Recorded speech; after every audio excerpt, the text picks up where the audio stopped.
Hello students, my self mister Pankaj Kumar, lecturer chemistry, Sardar Singh convent inter college, Mahmudabad. बच्चों, आज 11th में जो दूसरा चैप्टर है एटॉमिक स्ट्रक्चर, उसमें टॉपिक हम लेंगे dual nature of light and matter, यानी प्रकाश की द्वैती प्रकृति और द्रव्य की द्वैती प्रकृति। दो टॉपिक हैं, द्रव्य की द्वैती प्रकृति, प्रकाश की द्वैती प्रकृति, दोनों को अलग अलग जानेंगे इस वीडियो में। तो पहले जान लेते हैं कि प्रकाश की द्वैती प्रकृति, ड्यूअल नेचर ऑफ लाइट। पहले इसकी बात कर लेते हैं, ड्यूअल नेचर ऑफ लाइट की। प्रकाश की द्वैती प्रकृति, प्रकाश की द्वैती प्रकृति क्या होती है?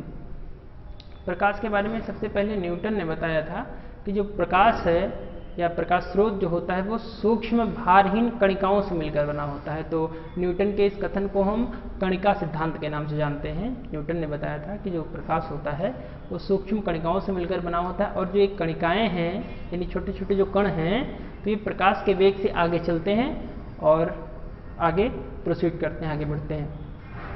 हाइगन ने बताया था, इन्होंने दूसरा सिद्धांत दिया था प्रकाश के बारे में। हाइगन ने बताया था कि जो प्रकाश है वो वेव के रूप में यानी तरंग के रूप में संचरण करता है, तरंग के रूप में आगे बढ़ता है। न्यूटन ने बताया था कि एक पार्टिकल है छोटा सा, कार्पशल्स, कणिका, छोटा सा एक बहुत ही कणिका होता है जिसमें कोई भार नहीं होता, नहीं वेटलेस होता है।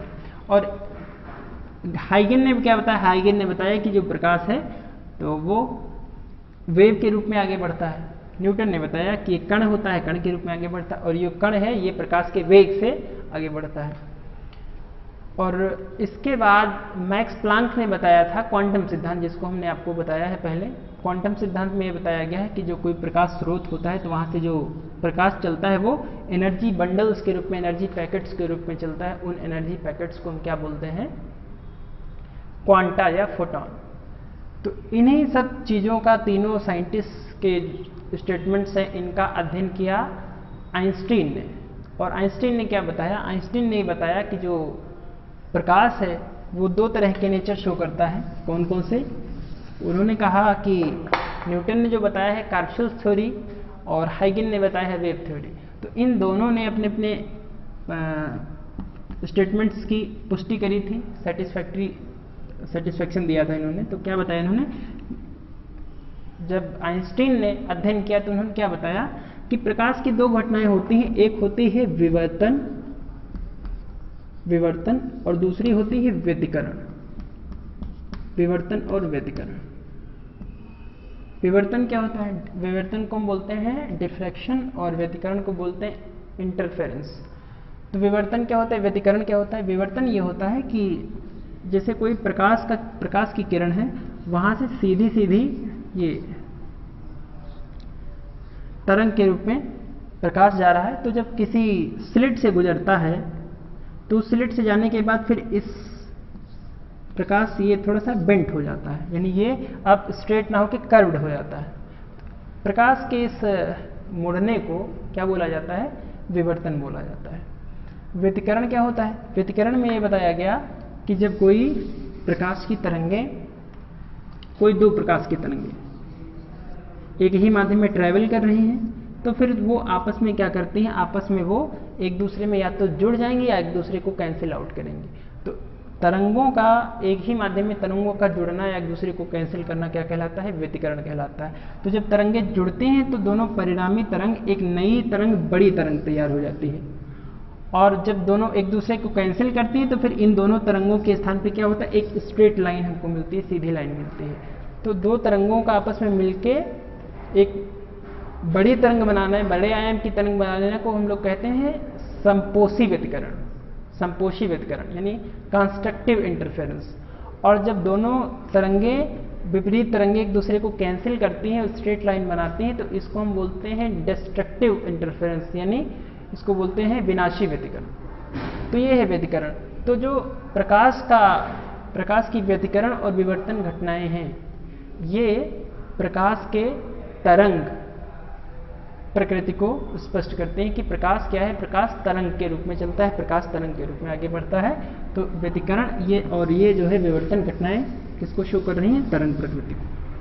लेकिन जो दूसरी और घटनाएं हैं, आपने पढ़ा है कृष्णिका विकिरण। कृष्णिका विकिरण। और इसके साथ में आपने पढ़ा है प्रकाश विद्युत प्रभाव, प्रकाश विद्युत प्रभाव। और इसके साथ में आपने पढ़ा है कॉम्पटन इफेक्ट, कॉम्पटन प्रभाव। ये कृष्णिका विकिरण क्या होता है, एक ब्लैक बॉडी होती है, उसमें क्या पहले रेडिएशन को अवशोषित कराया जाता है, ऊर्जा को अवशोषित कराया जाता है, फिर उसी बॉडी से हम ऊर्जा प्राप्त करते हैं। ऊर्जा प्राप्त करने नहीं, उसी से उत्सर्जन कराया जाता है, हमको ऊर्जा मिलती है। तो इस बॉडी से, इस बॉडी में जिसमें ऊर्जा को स्टोर किया जा सकता है, एनर्जी को स्टोर किया जा सकता है, इस बॉडी को हम कृष्णिका बोलते हैं। तो कृष्णिका से जो एनर्जी निकलती है वो एनर्जी के छोटे छोटे पैकेट्स के रूप में, यानी कणिकाओं के रूप में निकलती है। तो फिर ये जो कृष्णिका विकिरण है, ये किस प्रकाश के किस चीज़ को, यहाँ से प्रकाश निकलता है, जो विकिरण है प्रकाश के रूप में निकलता है, तो ये प्रकाश के किस नेचर को ये एक्सप्लेन करता है, ये प्रकाश के कणिका सिद्धांत को, यानी ये कण प्रकृति को एक्सप्लेन करता है। प्रकाश विद्युत प्रभाव आपने इसको नहीं पढ़ा है, इसको भी हम आपको बता देते हैं क्या होता है। जब किसी सक्रिय धातु की सतह पर प्रकाश की किरण टकराती है, कोई प्रकाश की किरण है वो सक्रिय धातु की सतह से टकराती है, तो उस धातु की सतह से इलेक्ट्रॉन निकलते हैं और इन इलेक्ट्रॉनों को कहा जाता है फोटो इलेक्ट्रॉन। तो किसी प्रकाश किरण के टकराने से किसी सक्रिय धातु से इलेक्ट्रॉनों का उत्सर्जन प्रकाश विद्युत प्रभाव कहलाता है। तो प्रकाश विद्युत प्रभाव जो है ये किस सिद्धांत को प्रदर्शित करता है, ये इसके कण प्रकृति को प्रदर्शित करता है। कण क्यों? क्योंकि इलेक्ट्रॉन में जो क्वांटा आया, फोटॉन hν ऊर्जा का जो फोटॉन आया, उसने यहाँ इलेक्ट्रॉन को एनर्जी दी, इलेक्ट्रॉन को एनर्जी मिली, तो इलेक्ट्रॉन क्या हुआ, यहाँ से इजेक्ट हुआ, बाहर निकल गया। तो इस इलेक्ट्रॉन के बाहर निकलने को जो है घटना को किस आधार पर बताएंगे, प्रकाश क्या है, कण है। तो इस तरह जो कॉम्पटन प्रभाव है, प्रकाश विद्युत प्रभाव है, कृष्णिका विकिरण है, ये प्रकाश के कण प्रकृति को प्रदर्शित करते हैं। तो आइंस्टीन ने इन्हीं दोनों सिद्धांतों को मिलकर बताया, ये कहा कि जो है जो प्रकाश है वो कण प्रकृति को भी प्रदर्शित करता है और वेव यानी तरंग प्रकृति को भी प्रदर्शित करता है। अर्थात जो प्रकाश है वो ड्यूअल नेचर रखता है, द्वैती प्रकृति रखता है। इसी को हम कहते हैं प्रकाश की द्वैती प्रकृति। यानी प्रकाश कौन सी प्रकृति प्रदर्शित करता है, ना तो कण प्रकृति भी प्रदर्शित करता है और तरंग प्रकृति भी प्रदर्शित करता है, अर्थात प्रकाश द्वैती प्रकृति प्रदर्शित करता है। और इसके लिए इन्होंने रिलेशन बताया था, वो भी रिलेशन भी आप जान लीजिए। रिलेशन क्या बताया था, मैक्स प्लांक ने बताया था कि जो प्रकाश का फोटॉन होता है तो उसकी एनर्जी कितनी होती है, उसकी एनर्जी होती है hν, उसकी एनर्जी hν होती है। और जो कण होता है तो कण की ऊर्जा आइंस्टीन ने बताया था कितनी होगी, E = mc² होती है। तो यहाँ से अगर दोनों को हम इक्वल करें तो mc² कितना हो जाएगा, hν। न्यू क्या है, न्यू जो फोटॉन है, लाइट फोटॉन है, तो उसकी ये आवृत्ति है, आवृत्ति फ्रीक्वेंसी। तो ये फ्रीक्वेंसी जो आवृत्ति है ये तरंग दैर्ध्य के व्युत्क्रमानुपाती होती है। तो फ्रीक्वेंसी जब समानुपाती चिन्ह हटाएंगे तो ये कांस्टेंट c/λ हो जाएगा, यानी जो फ्रीक्वेंसी न्यू होती है वो c/λ होती है। यहाँ पे c/λ लिखेंगे तो कितना होगा, mc² hc/λ। ये c एक इधर से एक इधर कैंसिल आउट करेंगे तो कितना बचेगा, mc = h/λ। अब ये जो mc है, m क्या है, ये प्रकाश कण का द्रव्यमान है और ये प्रकाश कण का वेग है। तो ये द्रव्यमान गुणे वेग को हम क्या बोलते हैं, संवेग। और संवेग को हम किस अक्षर से लिखते हैं, संवेग को हम लिखते हैं अक्षर P से, P।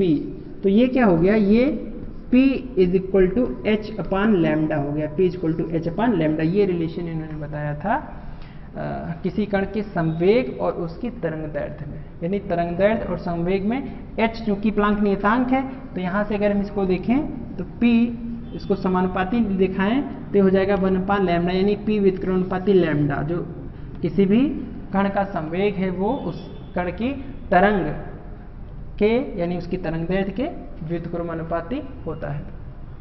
ये इन्होंने रिलेशन बताया था और कहा एक दूसरे से दोनों संबंधित हैं और जो प्रकाश है वो दोनों प्रकृति प्रदर्शित करेगा। तो ये तो होगी प्रकाश की द्वितीय प्रकृति। अब जो है देखते हैं आगे कि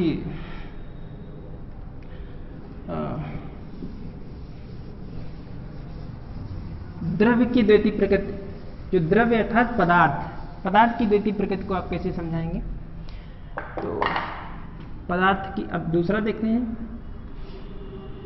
द्रव्य की द्वितीय प्रकृति, ड्यूअल नेचर ऑफ मैटर, द्रव्य की द्वितीय प्रकृति।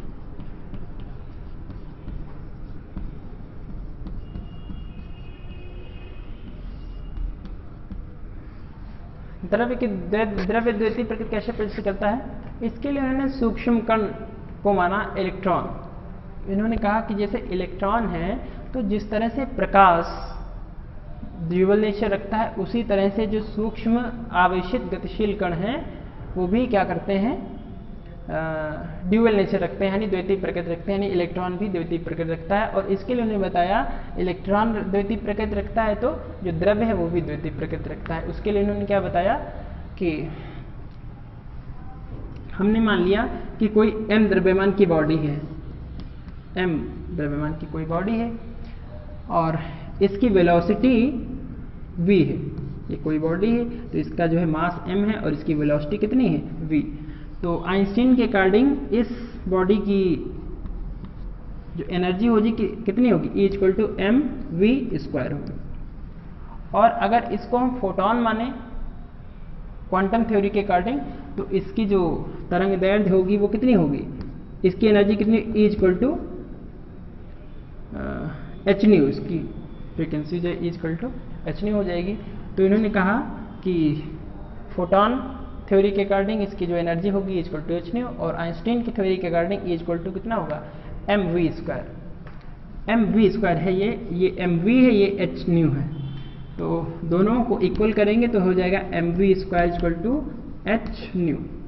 यहाँ से M V square equal to, अब देखिए यहाँ पे हमने लाइट पार्टिकल के लिए हमने कहा था कि जो न्यू है वो c अपान लैम्डा होता है। c क्या है, उस लाइट पार्टिकल का वेग। तो यहाँ पे अगर किसी बॉडी के लिए लेंगे, रिजिड बॉडी के लिए, तो v इक्वल टू कितना हो जाएगा, न्यू इक्वल टू हो जाएगा v अपान लैम्डा।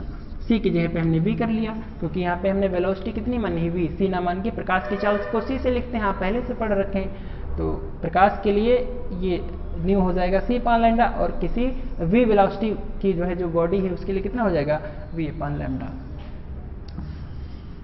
तो M V square equal to H V upon lambda, यहाँ से भी ये कैंसिल हुआ, यहाँ से भी ये बन गया M V equal to H upon lambda. M V क्या है, ये है संवेग, जो पार्टिकल है, जो द्रव्य है उसका संवेग p equal to H upon lambda हो गया। यहाँ से क्या बताया गया कि ये प्लांक नियतांक है, तो हम इसको लिख सकते हैं p व्युत्क्रमानुपाती लैम्डा, ये इसको हम लिख सकते हैं। इसका मतलब है जो संवेग है वो कण प्रकृति को दर्शाता है, और जो लैम्डा है यानी तरंग दैर्ध्य वो तरंग प्रकृति को दर्शाती। तो जो कण प्रकृति है वो तरंग प्रकृति के व्युत्क्रम होती है, यानी व्युत्क्रमानुपाती होती है। यानी किसी पार्टिकल का अगर तरंग गुण अधिक है तो उसका कण गुण कम होगा, अगर कण गुण अधिक है तो उसकी तरंग गुण कम होगा। कहने का मतलब ये है, इसको अगर हम रिलेट करें दैनिक जीवन में, तो यहाँ से दो चीज़ें हैं, इस समीकरण से हम देख सकते हैं। थोड़ा सा और इसको अगर हम देखें तो ये lambda equal to H upon M V हो सकता है। तो यहाँ से एक चीज़ हम देख सकते हैं कि अगर द्रव्यमान, अगर किसी भी बॉडी का मास अधिक है, द्रव्यमान अगर अधिक है तो उसकी जो तरंग दैर्ध्य है वो कम हो जाएगी। द्रव्यमान अगर अधिक है तो उसकी तरंग दैर्ध्य कम हो जाएगी, यानी अगर द्रव्यमान अधिक है तो हमको ये लगेगा कि वो तरंग गुण प्रदर्शित नहीं कर रहा है। अगर उसकी वेलोसिटी अधिक होगी तो भी उसका तरंग गुण हमको पता नहीं चलेगा कि वो तरंग गुण प्रदर्शित करता है। इसको हम कैसे बता सकते हैं, जैसे एक फास्ट मूविंग जो है बॉल है, बॉल फेंकी गई तो बॉल एक रेखा में सीधी लाइन में जा रही है, हमको नहीं लग रहा कि ये तरंग की जैसे इस तरह से गति कर रही है। क्यों नहीं, क्योंकि उस जो बॉल का जो वेलोसिटी है, बॉल की जो रफ्तार है, तो वो बहुत तेज है। तो हमको ये पता चलेगा कि वो इस तरह से मोशन नहीं कर रही, तरंग के रूप में मोशन नहीं कर रही है। दूसरा चीज़, अगर उसकी एक पत्थर ले ले, पत्थर का द्रव्यमान बहुत अधिक होता है, एक जगह पे रखा हुआ है, उसको जब लुढ़काएं तो वो हमको पता नहीं चलेगा कि तरंग के रूप में नहीं चल रहा है। कैसे नहीं पता चलेगा? क्योंकि उस जो है पत्थर का द्रव्यमान अधिक है। द्रव्यमान अधिक होने के कारण वो क्या करता है, वो तरंग गुण प्रदर्शित नहीं करता है। और इसको और अच्छे से हम समझ सकते हैं। हम स्कूल आते हैं बाइसिकल से, तो साइकिल चलाते समय हम देखते हैं कि अगर हम साइकिल बहुत स्पीड में निकाल रहे हैं तो हम छोटी सी जगह पे भी साइकिल को हम निकाल देते हैं। लेकिन अगर धीरे धीरे आते हैं तो उसी छोटी सी जगह पे हमको हड़बड़ाहट होने लगती है, हमको ऐसा लगता है कि हम गिर जाएंगे। छोटी सी जो है गली, छोटा सा रास्ता, अगर हम स्पीड में आते हैं तो निकल जाते हैं, और अगर बहुत धीरे आते हैं तो हमको लगता है इधर इधर कहीं गिर जाएंगे। ऐसा क्यों होता है? क्योंकि जब आप स्पीड में होते हैं तो आप तरंग गुण को कम प्रदर्शित करते हैं, और जब आप बहुत स्लो होते हैं तो आप थोड़ा सा स्लो होते हैं तो आप तरंग गुण को प्रदर्शित करते हैं, ऐसे ऐसे चलते हैं, आपको लगता है कि हम गिर जाएंगे, इसलिए ऐसा होता है। और यदि उसका द्रव्यमान बहुत अधिक है तो भी वो सीधी रेखा में चलेगा, यानी तरंग गुण को प्रदर्शित नहीं करेगा। तो इस चीज़ से ये सिद्ध होता है कि ब्रह्मांड में जितनी भी वस्तुएं, जितने भी द्रव्य हैं, वो सब कण प्रकृति और तरंग प्रकृति दोनों को प्रदर्शित करते हैं। और इस चीज़ को उन दोनों में, और तरंग और कण दोनों प्रकृति में रिलेशन क्या है? दोनों में इनवर्स रिलेशन है, यानी संवेग व्युत्क्रमानुपाती तरंग दैर्ध्य ये होता है। तो इस तरह से इन्होंने बताया कि जो भी द्रव्य होता है तो वो क्या करता है, वो भी प्रकाश की भांति ड्यूअल नेचर रखता है, द्वितीय प्रकृति प्रदर्शित करता है। और इसी आधार पर इन्होंने इलेक्ट्रॉन के बारे में भी बताया कि जो सूक्ष्म गतिशील आवेशित कण है वो भी द्वितीय प्रकृति रखते हैं, ड्यूअल नेचर रखते हैं। और उनमें जो ये संबंध है, इस संबंध को हम बोलते हैं de Broglie equation. De Broglie ने इस चीज़ को समझाया था रिलेट करके। तो डी ब्रॉगली ने जब बताया तो इसको द्रव्य की द्वितीय प्रकृति को, तो इस इक्वेशन को हम बोलते हैं डी ब्रॉगली इक्वेशन। तो ये है। तो जब इन्होंने डी ब्रॉगली के इस इक्वेशन को अप्लाई किया गया इलेक्ट्रॉन पे, तो एक रिजल्ट निकला। वो रिजल्ट क्या निकला, परिणाम क्या हुआ, उस परिणाम को थोड़ा सा जान लेते हैं। परिणाम क्या हुआ कि बोहर ने बताया था, रदरफोर्ड ने बताया था कि जो एटम होता है, परमाणु होता है, गोलाकार होता है, उसके बीच में जो सूक्ष्म भाग होता है, हमने तो बहुत बड़ा बना दिया, छोटा सा इसको कर लीजिए, बिल्कुल छोटा सा सूक्ष्म धनावेशित भाग होता है, उसको नाभिक कहते हैं। तो ये बताया था रदरफोर्ड ने। और इसमें इलेक्ट्रॉन चक्कर लगाते हैं। फिर बोहर ने बताया कि इलेक्ट्रॉन इन सभी कक्षाओं में नहीं चक्कर लगाते हैं, कुछ निश्चित कक्षाएं होती हैं जिनमें चक्कर लगाते हैं। उन निश्चित कक्षाओं को स्थायी कक्षाएं, स्थिर कक्षाएं या बोहर कक्षाएं कहते हैं। तो उन स्थिर कक्षाओं में ये बताया था कि ये, बोहर ने बताया था कि ये दीर्घवृत्ताकार कक्षाएं होती हैं। तो यहाँ से इनकी एक चीज़ और कमी निकल आई थी डी ब्रॉगली इक्वेशन से, कि जो इलेक्ट्रॉन है वो एक वृत्ताकार पथ पे गति करते हुए भी तरंग रूप में गति करता है। कैसे गति का, सपोज कर लेते हैं किसी समय इलेक्ट्रॉन यहाँ पे है तो वो इस वृत्ताकार पथ पर ये गति करेगा, इस तरह से ये गति करेगा। तो इस तरह से वो वृत्ताकार पथ पर गति करते हुए भी किस तरह की गति करता है, तरंग गति करता है। तो इस तरह से ये इसका रिजल्ट निकला द्रव्य की द्वितीय प्रकृति का। तो ये टॉपिक हो गया हमारा। अगले टॉपिक में हम लेंगे हाइजेनबर्ग का अनिश्चितता सिद्धांत। हाइजेनबर्ग का अनिश्चितता सिद्धांत क्या है? थैंक्स।